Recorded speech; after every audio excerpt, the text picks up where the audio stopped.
Live from New Bedford, ladies and gentlemen, this is the YouTube channel blog show of authenticity, inspiration, and realness, also of good times, personality, and fun. This is Lima Shenanigans of 1977, and now, here's your host of the show. He is Big Beefy E. He is Mr. Shenanigans and the elder statesman of the Rant-N-Rave podcast, Mr. Eric M. Lima.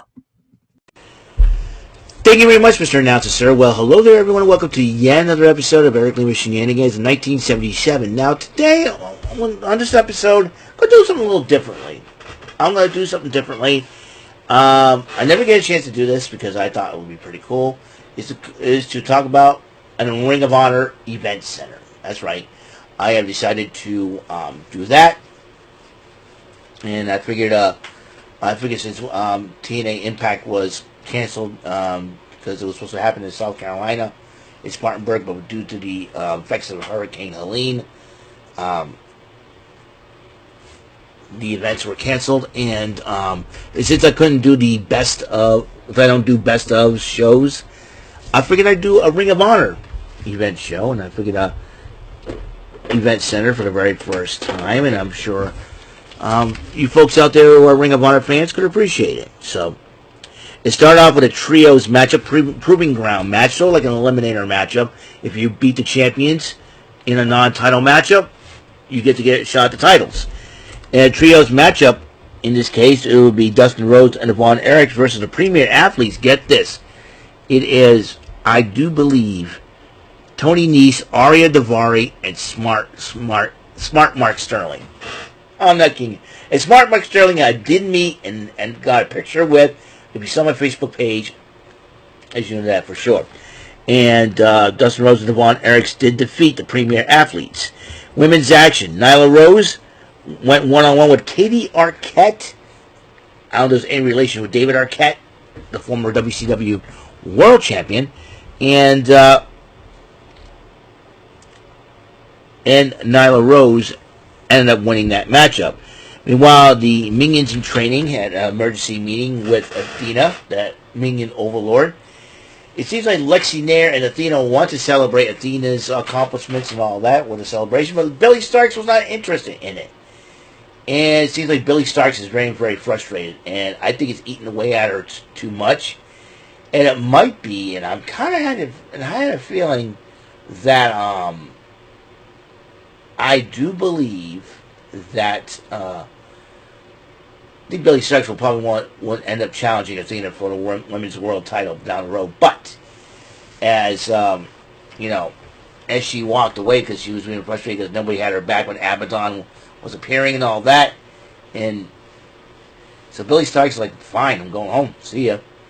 And and then Athena was telling Lexi, "Go talk to her. Deal with her. Talk to her." And then Abaddon was sneaking right behind her, trying to take the title. But then, and as Athena walked away, Abaddon had this smile on his face. Is Abaddon going to be the one to end the long reign of Athena? Who knows for sure? Who knows for sure? And also on Wrestle Dream, there will be another title match that will be on the line, as Lance Jr. will defend the Ring of Honor television title against Brian Cage of the Gates of Agony. So, and as you know, Mark Briscoe will defend the Ring of Honor world title against Chris Jericho, who is trying to go for his 9th world title victory. And in tag matchup, Anthony Henry and his second cousin by marriage, Beef, went up against Anthony Satana and Wes Barkley. Henry and Beef did win the matchup. And also, more tag team action. The Outriders will become one of the most popular tag teams in AEW Ring of Honor. Went up against the Infantry, Captain Sean Dean, and Carly Bravo. Outriders won the matchup. They did adhere to the Code of Honor, but the Infantry kind of like walked away. What's their deal? Maybe frustrations of winning, of losing matches can kind of get to you. And Beef and Henry were talking about being a team, and Anthony Henry's like, we're not a tag team. I'm one with J.D. Drake. Beef says he wants to meet J.D. Drake. Give me his number. No. and all that. Anthony Henry, I do believe that he's probably trying to humor beef. And believe me, at this point, I mean, if I was going to be attacked, I would say, dude, we're supposed to be a team out here. All right, we've been put together. We got to work. We got to work this team out. All right, we need to start winning matches. And so there's that. There's a special throwback matchup. I believe is in the early 2000s. This matchup, Samoa Joe went one-on-one with the legendary Japanese wrestler named Kenta Kobashi. And Ian Riccaboni and Caprice Coleman were calling the action for this matchup. And Samoa Joe and Kenta Kobashi went one-on-ones the early 2000s, and Kobashi ended up winning the matchup. And I know Jay Lethal was out there, and most of the wrestlers were out there watching the matchup. But in the end, Kobashi and Samoa Joe adhered to the code of honor. They hugged and showed a lot of respect for each other. In fact, Kobashi said that they said that Kobashi doesn't know how he's going to be well received in New York. How fans in New York are. But again, Kobashi was well received. I think the fans know his work up there, and got to give props to the fans for doing their homework on Kenta Kobashi. So, got to give them a shout out. So, in the main event, the world title on the line, Mark Briscoe defending it against one of the good people that I met. In fact, he used to be a former guest on the Rant-N-Rave podcast, Matt Taven. That's right. Matt Taven and I had the honor of meeting him over a week ago. It was really cool meeting him and Mike Bennett. Had a picture with them. If you saw my Facebook page, they're there. Against Mark Briscoe, who is going to defend, like I said, defend the Ring of Honor World title against Chris Jericho. Heck of a matchup, but in the end, after the Jay Driller, despite Mike Bennett's involvement, Mark Briscoe ended up retaining the title. They shook hands and hugged, and then both members of the Undisputed Kingdom put him on their shoulders and celebrated him. And you know what? That's classy of the Undisputed Kingdom to do that. It was really cool. And I'll tell you one thing right now, the Undisputed Kingdom has a lot of heart in that, Yeah, they like to bend the rules and break the rules and all that good stuff, but in the end, they know how to wrestle. And it was, like I said, Matt Taven and Mike Bennett, a couple of great guys. Like I said, I met them at the Teddy Good's final match. I knew it was my second picture with Matt Taven too.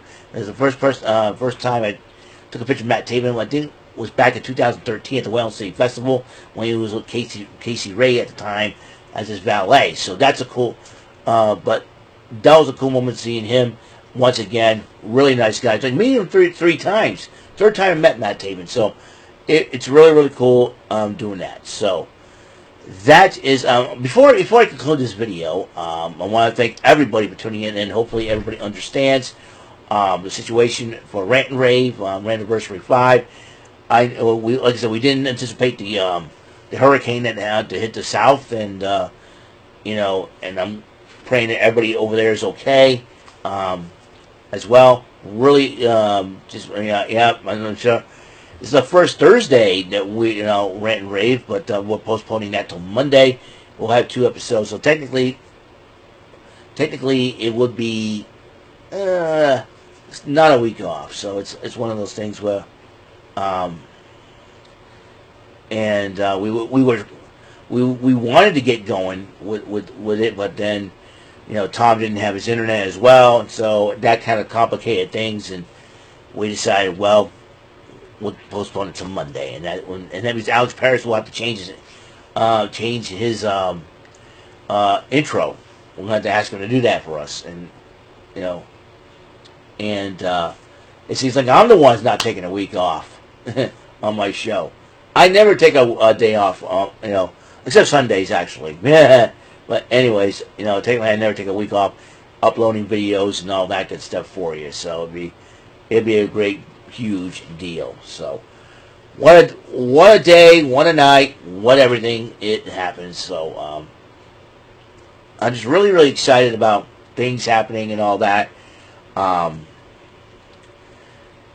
Yeah, so this is my first Ring of Honor event center that I have done, and I figured with Impact doing the best of. I don't do best ofs because everybody probably knows the results of everything. So I figured in place of Impact, I would do Ring of Honor. So I figured I'd do that for you guys. It'd be really, really cool. So that's all the time we have on the show. Episode 1718 of the show. Like I said, tomorrow, the game of strategy, luck, knowledge, and daring bullseye. Tune in for that when I do the video. And not only that, folks, SmackDown tomorrow night. The final SmackDown before Bad Blood. I've already, and if you checked out my previous episode, I made predictions on that. Thank you for tuning in, and I hope you guys have a wonderful, blessed night. And until next episode comes rolling around, Mr. Announcer, take us home. That is all for today's episode. This is your announcer speaking for Eric Lima Shenanigans of 1977. A Big Beefy E, doing for Bob Saget Productions, and in association with a Raven Bofa Telepictures and Distribution. Thank you for watching today's episode.